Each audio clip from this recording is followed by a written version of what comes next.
है। हेबोंग गोली चलाने की कोशिश करता है, लेकिन पता चलता है कि गैंगडू ने गलत गिनती की थी और गोलियां थी ही नहीं। मॉन्स्टर उसे जोर से गिरा देता है, फिर अपने टेंटिकल से पकड़कर जमीन पर पटक देता है और हेबोंग तुरंत मर जाता है। भाई बहन अपने पिता के लिए रोते हैं, लेकिन उनका गम अधिकारियों के आ जाने से टूट जाता है। नम और नमजू को खींच कर ले जाता है, जबकि गैंगडू अपराध बोध में आकर खुद को अधिकारियों के हवाले करने का फैसला करता है। कुछ समय बाद खबर आती है कि डोनाल्ड वायरस से मर गया। सीडीसी यह तय करता है कि वह एजेंट येलो का इस्तेमाल करेगा, एक केमिकल सिस्टम जिसे अमेरिका ने वायरस फैलाव और बायोलॉजिकल टेररिज्म के लिए बनाया था। ये केमिकल हवा में फैलाना कई लोगों के लिए अनसेफ माना जाता है, इसलिए लोग इसके खिलाफ प्रोटेस्ट करने के लिए तैयार हो जाते हैं। खबर यह भी बताती है कि वायरस के लक्षण आम सर्दी जैसे हैं, इसलिए लोग सड़कों पर किसी के छींकने या खांसने पर दूर हट जाते हैं। इसी दौरान नम अपने पुराने वर्कर दोस्त फाद गुएवारा से मिलता है। गुएवारा ऑफिस बंद होने के बाद छुपकर नम को अंदर ले जाता है, क्योंकि वह एक टेलीफोन कंपनी में काम करता है और योन सीओ की कॉल ट्रेस कर सकता है। कंप्यूटर पर कॉल आसानी से मिल जाती है,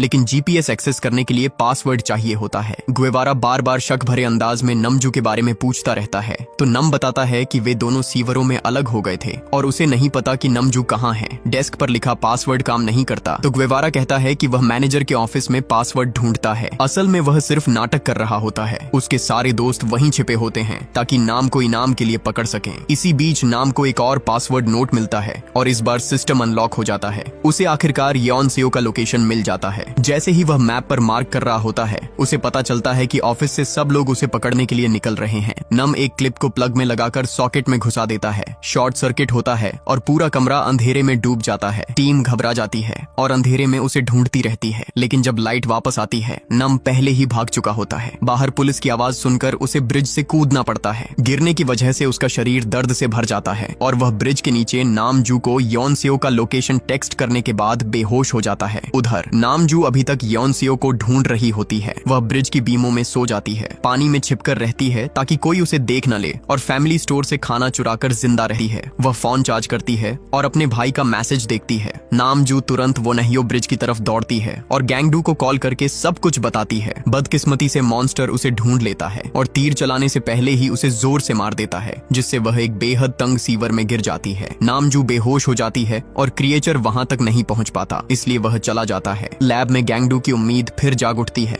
और वह भागने की कोशिश करता है, लेकिन मेडिकल टीम उसे पकड़ लेती है और उसे सिडेटिव इंजेक्ट कर देती है। 1 घंटा बीत जाता है, फिर भी वह बेहोश नहीं होता। सुई उसकी स्किन में जाते ही गैंगडू दर्द से चीख उठता है, जिससे एक अमेरिकन डॉक्टर उसकी तरफ देकर प्रक्रिया रुकवाता है। एक बाइलिंगुअल मेडिक की मदद से गैंगडू अपनी बेटी का पूरा मामला समझाता है और बताता है कि कैसे किसी ने उसकी बात पर यकीन नहीं किया। अमेरिकन डॉक्टर इंटरेस्ट दिखाने का नाटक करता है, लेकिन असल में वह सिर्फ गैंगडू की मेंटल स्टेट चेक कर रहा होता है। वह डिसाइड करता है कि वायरस उसमें डिमेंशिया जैसी हालत पैदा कर रहा है, इसलिए सैंपल उसके सिर से लेना होगा। कोरियन डॉक्टर को यह ज्यादा एक्सट्रीम लगता है, तो अमेरिकन डॉक्टर उसे साइड में ले जाकर असली बात बताता है। डोनाल्ड ऑपरेशन के दौरान शॉक से मर गया था और ऑटोप्सी में कोई वायरस मिला ही नहीं। क्वारंटीन में रखे लोगों के टेस्ट भी नेगेटिव आए, तो बहुत पॉसिबल है कि वायरस वैसे भी मौजूद ही नहीं। गैंगडू की इंग्लिश परफेक्ट नहीं, लेकिन basic no virus at all वह समझ जाता है और जवाब मांगता है। डॉक्टर्स फौरन उसे ऑपरेशन रूम ले जाते हैं, जहां उसके दिमाग से सैंपल लिया जाता है। सीवर्स में यून सेयो दोनों बॉडीज के कपड़े उतारकर उन्हें बांधती है और एंड पर एक कॉप का बैटन लगा देती है। सेयो की मदद से वह इस रोप को ऊपर फेंककर सीवर ग्रिल से जोड़ देती है, लेकिन अब वह रोप उसकी पहुंच से बाहर हो जाती है। इसी वक्त मॉन्स्टर वापस आ जाता है, तो दोनों बच्चे एक होल में छुप जाते हैं और देखते हैं कि मॉन्स्टर इंसानी हड्डियों का एक बड़ा ढेर उलट देता है, जिसमें एक बियर कैन भी होती है। फिर वह एक और इंसान को खाने के लिए नीचे आता है, लेकिन वह बच्चों की हल्की सी आवाज सुन लेता है। वह अपना मुंह होल में डालने की कोशिश करता है,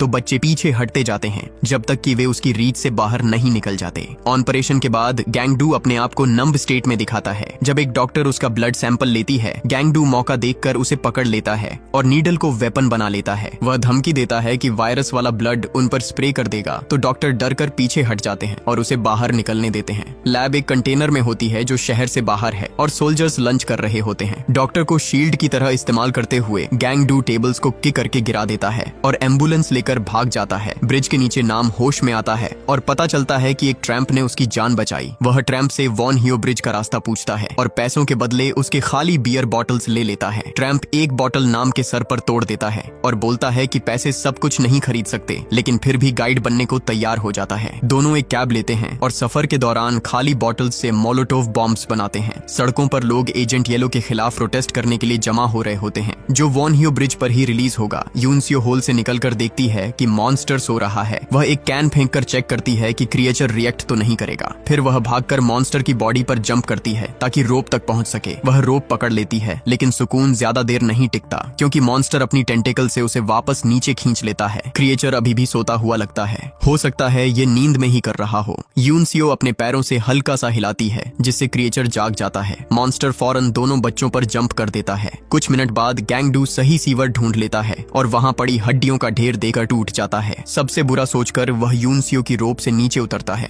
और उसके जैकेट पर लगा नेम टैग देख लेता है। उसी वक्त मॉन्स्टर वहां आ जाता है, लेकिन किस्मत से वह गैंगडू को नहीं देख पाता और आगे बढ़ जाता है। इसी दौरान नमजू होश में आती है और सीवर से बाहर चढ़कर देखती है कि क्रिएचर उसकी तरफ आ रहा है। वह अपना बो तैयार करती है, लेकिन गैंगडू की घबराहट उसका ध्यान तोड़ देती है। किनारे पर एक बड़ा हजूम एजेंट येलो के खिलाफ प्रोटेस्ट कर रहा होता है, जिनकी शर्ट्स पर गैंगडू की आजादी की डिमांड लिखी होती है। प्रोटेस्टर्स पुलिस से घिरे होते हैं और हटने से इनकार करते हैं, लेकिन जैसे ही मॉन्स्टर दिखाई देता है सब घबरा जाते हैं। पुलिस फायरिंग शुरू कर देती है और गैंगडू ब्रिज पर नजर आता है, सबसे गोली रोकने की अपील करता हुआ क्योंकि उसकी बेटी वहां होती है। वह पानी में जंप करता है और उसी वक्त ड्रोन एजेंट येलो रिलीज करता है और टॉक्सिक फ्यूम्स से पूरा इलाका भर जाता है। प्रोटेस्टर्स बेहाल हो जाते हैं। क्रिएचर भी बीमार पड़ने लगता है और एक और कॉप उसे मारने लगता है, लेकिन गैंगडू उसे रोक देता है। मॉन्स्टर दर्द में जमीन पर तड़प रहा होता है तो गैंगडू मौका देखकर उसके मुंह में हाथ डालकर एक इंसानी हाथ पकड़ लेता है। वह फौरन खींचकर दोनों बच्चों को बाहर निकालता है जो बदकिस्मती से मर चुके होते हैं। ड्रोन एजेंट येलो बरसाता रहता है। मास्क्ड एजेंट सब रिकॉर्ड करते रहते हैं और हर तरफ लोग बीमार हो रहे होते हैं, पुलिस वाले भी। तीनों भाई बहन यूनसियो के पास जमा होकर रोते हैं। गैंगडू का सब्र टूट जाता है और वह एक साइन के पोल तोड़कर मॉन्स्टर पर वार करता है, जिससे उसका खून बहने लगता है। क्रिएचर उसे धक्का देकर दूर फेंक देता है। फिर नम अपने मोलोटोव बॉम्ब्स फेंकना शुरू करता है, जिससे क्रिएचर आग से बचने के लिए भागता है। आखिर में वह ब्रिज के नीचे फंस जाता है और ट्रैम्प उस पर पेट्रोल उंडेल देता है।